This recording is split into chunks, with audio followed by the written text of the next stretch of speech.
প্রথমেই আমরা যেটি বলেছি রাষ্ট্র ব্যবস্থার সংস্কার, দ্বিতীয়ত আমরা বলেছি বৈষম্যহীন আর্থসামাজিক উন্নয়ন ও টেকসই রাষ্ট্রীয় সক্ষমতা অর্জন, তৃতীয়ত আমরা বলেছি ভঙ্গুর অর্থনীতির পুনর্গঠন ও পুনরুদ্ধার, চতুর্থত আমরা বলেছি অঞ্চল ভিত্তিক সুষম উন্নয়ন, এবং পঞ্চম বা শেষ যেটি ধর্ম, সমাজ, ক্রীড়া, সংস্কৃতি ও সংহতি বিষয়ক যেই বিষয়গুলো আছে।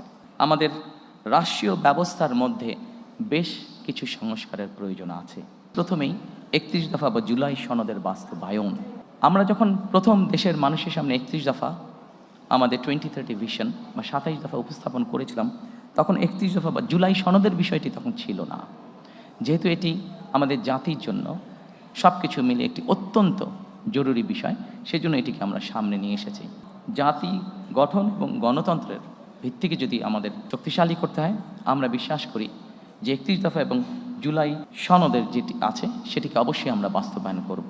যে জনগণের শাসনের যদি আমাদেরকে প্রতিষ্ঠিত করতে হয়, জনগণের যদি আসলেই আমরা ভাগ্যের পরিবর্তন করতে চাই, তবে একটি বিষয় আমাদেরকে নিশ্চিত করতে হবে, সেটা হচ্ছে জবাবদিহিতা বা অ্যাকাউন্টেবিলিটি।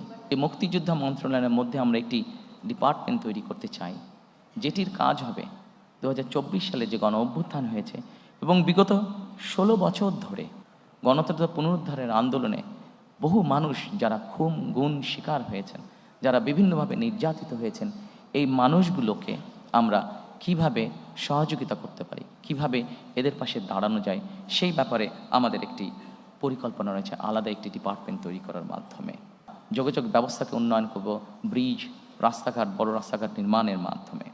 এই শহীদরা যাতে যুগের পর যুগ তারা হারিয়ে না যায়, বরং তারা যাতে মানুষের সামনে থাকতে পারে, সেজন্য এই সকল রাষ্ট্রীয় প্রতিষ্ঠান যেগুলো হবে সেগুলো আমরা সেই এলাকার যারা গুম খুন শহীদ হয়েছেন তাদের নামে আমরা নামকরণ করব। উচ্চ কক্ষ, সংসদে উচ্চ কক্ষ প্রবর্তন করতে চাই।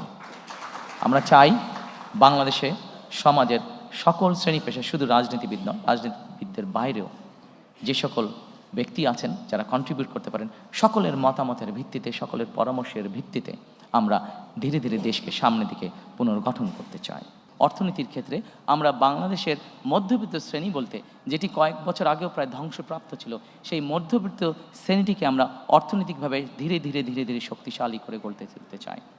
দুর্নীতি, আইনের শাসন এবং জবাবদিহিতা, আমরা যদি এই তিনটির ব্যাপারে কঠোর পদক্ষেপ গ্রহণ না করি, তাহলে আমরা আমাদের কোনো পরিকল্পনাকেই সফল করে গড়ে তুলতে পারবো না।